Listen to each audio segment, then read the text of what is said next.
Okay, I'm going to try to cover the essentials of Plato's Republic in 3 videos that are each roughly 15 minutes. But before I dive into the text here, I just want to refer to the paper prompt, right, for this. And this is a pretty straightforward prompt, I think, right? It's you need to analyze Plato's ideas historically. You need to link some feature of the ideal city-state described in Plato's Republic with the context in order to explain why Plato chose to include this aspect. And so, you're not reading this text as something to draw timeless lessons from. I mean, you can feel free to do that if you like. But here we're trying to read and analyze Plato historically as a product of his time, as somebody who was frustrated with things that were happening in Athens during his time, or who drew inspiration from various sources, Sparta in particular, right? And so that's why I mentioned you could use Plutarch's Life of Lycurgus to help you back up some points. That was something we covered in an earlier video. This first video is going to be devoted to the first 3 books of the Republic. I will note that this is the electronic edition of the hard copy, the Signet Classics edition of called The Great Dialogues of Plato. Avail yourselves of the really great summary that you see at the beginning here, which goes through each book. I would highly recommend reading those summaries before you actually read the books themselves. That will help you make sense of this and probably get through it in a more efficient manner. Okay, so on to Book 1 of the Republic, right? The key question here, and like most of Plato's dialogues, pretty much all of them, Socrates is the main character. Socrates, in this case, is speaking in the first person. So when he says, I went down to Piraeus yesterday with Glaucon, that's Socrates talking, right?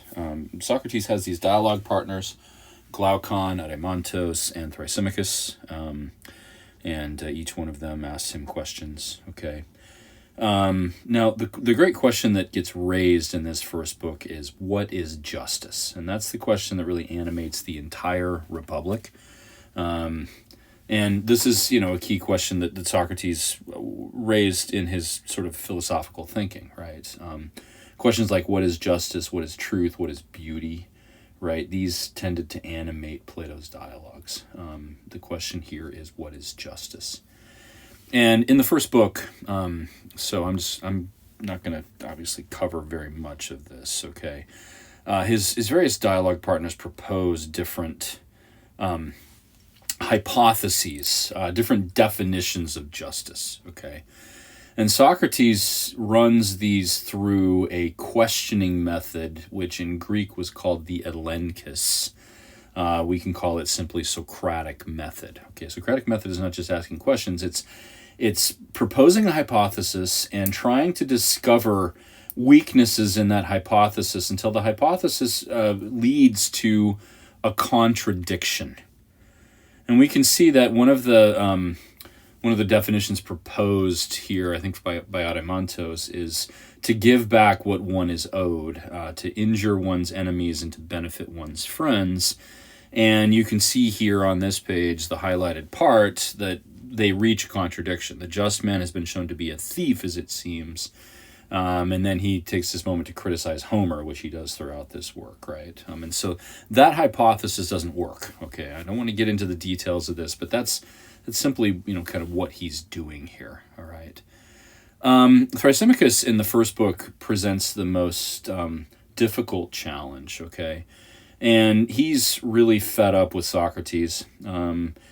He objects to his method here. He says, if you really want to know what justice is, don't go on like that, merely asking questions and trying to trip him up, whatever he answers, which you think is a grand thing. You know quite well it's easier to ask than to answer, right? Tell me simply and clearly what you mean.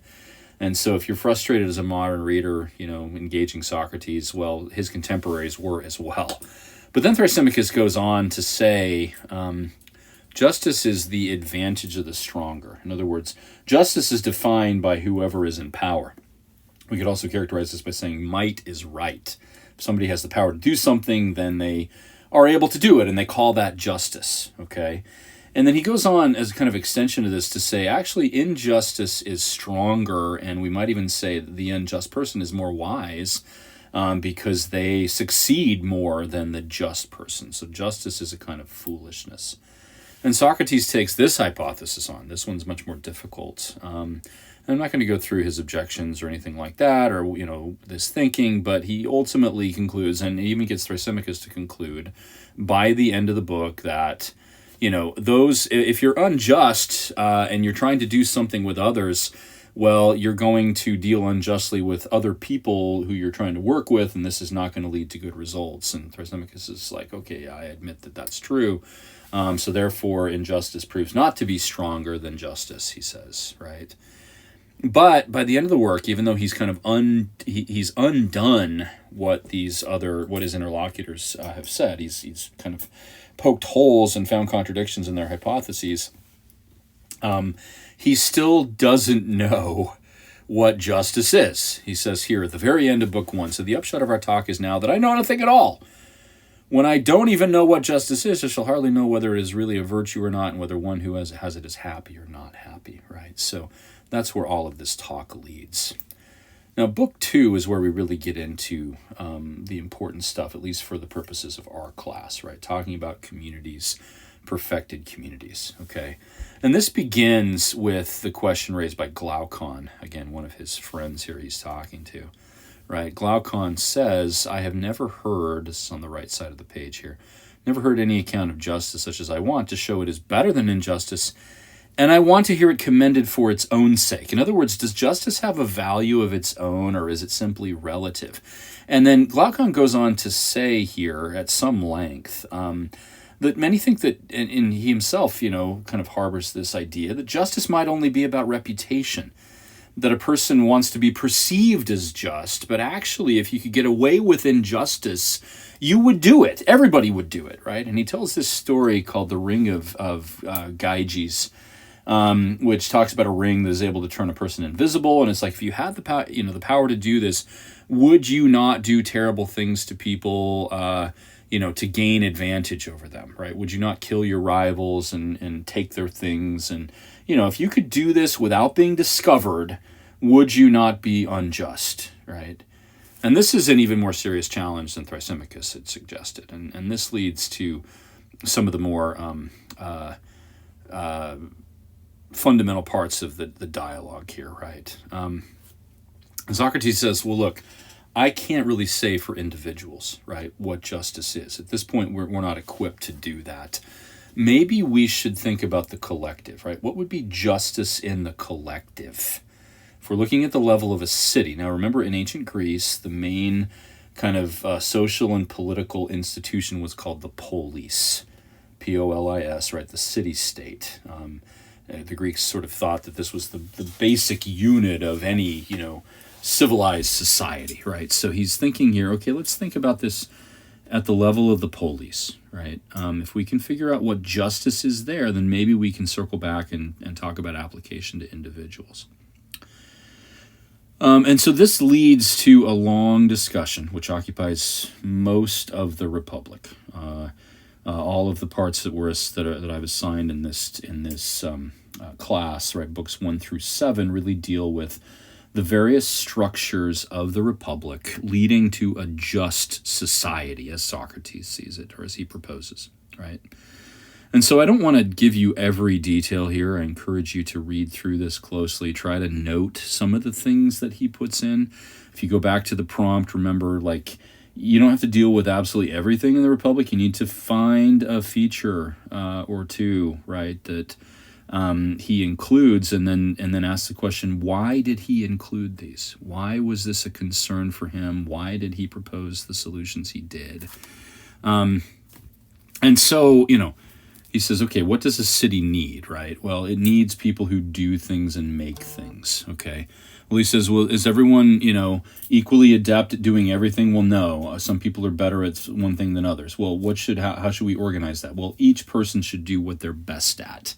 That's where it says one man at one craft, when one man works at a thing which suits his nature, and at the proper time, and leaves the others alone, right? So everyone should have a job and know what that job is, and do only that thing. Therefore, the society is going to be most productive.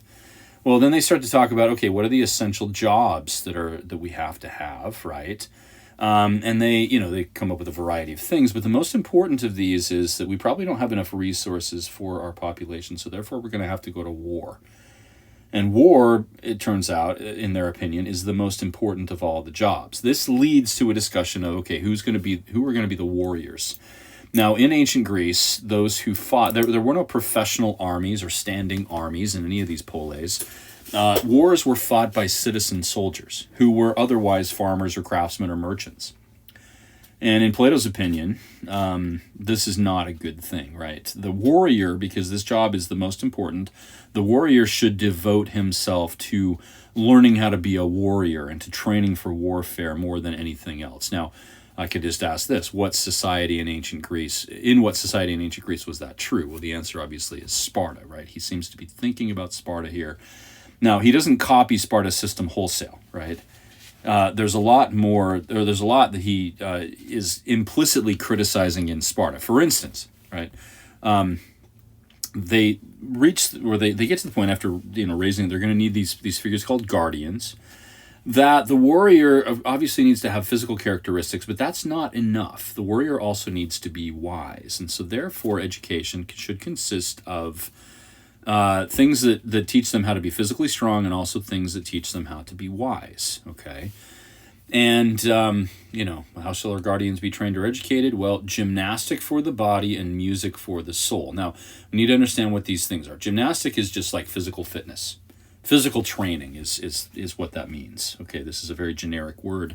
Music does not mean music as in melodies and playing instruments and singing and things like that. Music is an all-encompassing term, which means essentially book education, right? Learned education. Cultivating the mind. So gymnastic is entirely cultivating the body, the physical skills. Music is the thing that one must engage in to improve one's soul, right? And so, okay, let's talk about music first, he says. Let's talk about the intellectual part of the education. Well, we're going to tell stories, right? And then he raises this question of censorship. We need to censor these stories because a lot of the stories we tell in ancient Greece, and here is where he criticizes poets like Hesiod and Homer, right? A lot of these stories are, first of all, not true, and they have things in them that we really don't want people hearing. Like gods acting duplicitously and heroes doing really reprehensible things and people fearing death in all of this, right? And so the education should not include these kinds of stories. We need to be very, very careful about all of this, right? We need to portray God or the gods in a good light. God should never lie in these stories. They should never do anything untoward. They shouldn't be cruel, right? The gods should be straightforward and entirely good. The same goes for heroes, okay? Now, Book 3 is really just a kind of extension of a lot of what was being said in Book 2, all right?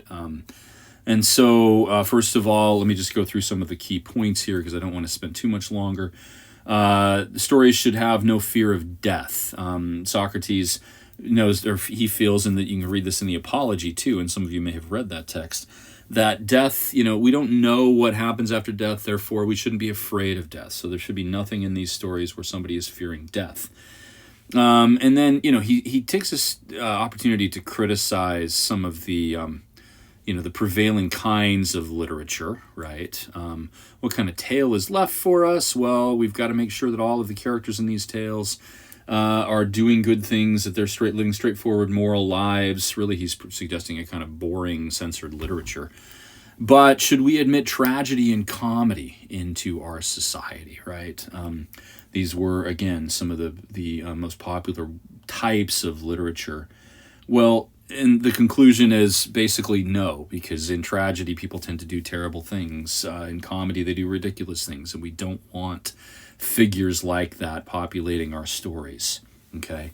But beyond the subject matter of the stories, we also need to tell these things in the right manner. Stories were often told to the accompaniment of music, actual like melodic music, and so he comments on that. At times he gets into what we would call xenophobia and saying, well, the stories and the education should be handled by native people. We shouldn't rely on people from other places to do this, right? This was typical of the ancient Greeks, that they only trusted those who were kind of homegrown. The latter part of book 3, and I'm trying to rush through the last of this, okay, deals with the rulers. Now, he says that from among the guardians, okay, the very best guardians, the ones who are able to cultivate, let's see, this is where he's like, okay, yeah. Then the one who best mingles music and gymnastic and most proportionately applies them to the soul would most rightly be called the perfect musician and master of melody. So the one who does these things the best are the ones who should rule. And so from among the guardians, right, there are a select few individuals who are both wise and brave. And he talks about the different parts of the human being, kind of human nature, and says, we need to push these into the right paths. We can reason, but we need to push that toward wisdom. We all have a kind of high-spirited part of us, which we need to push toward courage and bravery. We all have a basic desiring part, what Freud would later call the id, right? The powerful urges we have to eat and sleep and have sex and things like that, right? And he says we need to push this toward temperance. We've got to kind of temper those passions that we have. Well, those who do all of this best, the best of the guardians, as he says on the right-hand side of the page here, are the ones who should rule. And then he says we should tell one little lie, okay? And that is we should tell everybody, the guardians at least, that they were crafted, or that they were molded by the gods under the earth. And that some of them were molded of gold, and some of them were molded of silver, and some of them were molded of iron and brass, right? And he says here on the left-hand side of this page, the rulers are the ones who are gold. The assistants, that is the other guardians, the ones who don't rise to this high level, are the silver ones, and then the farmers, the craftsmen, and others are the iron and brass, right? And this should give a kind of metaphor for the organization of society. Now, at the very end of this book, the last paragraph, in the last couple paragraphs, he says, okay, so because we're emphasizing military things, right, and because we want to make sure that all things are in order, we should do away with private property. Now, remember, the model for this seems to be Sparta. Everyone should have everything in common. Everyone should eat together. They should have common messes, he says. Again, Sparta is the model for this. As to gold and silver, we must tell them they have these from the gods as a divine gift in their souls. Again, there's the gold, silver, iron, and brass metaphor. They should have no additional want of human silver or gold. And so we should do away with precious metal as currency. Again, remember who did that, right? So Plato's drawing a lot from other people, but he's trying to put from other societies or models that he has in his world, but he's trying to put these together, in some form, and taking some parts of some societies and adding things in and tweaking things so that he can come up with the ideal society. All right. Okay, that's enough for this. I will go on to book 4 and 5 in the next video. Thanks.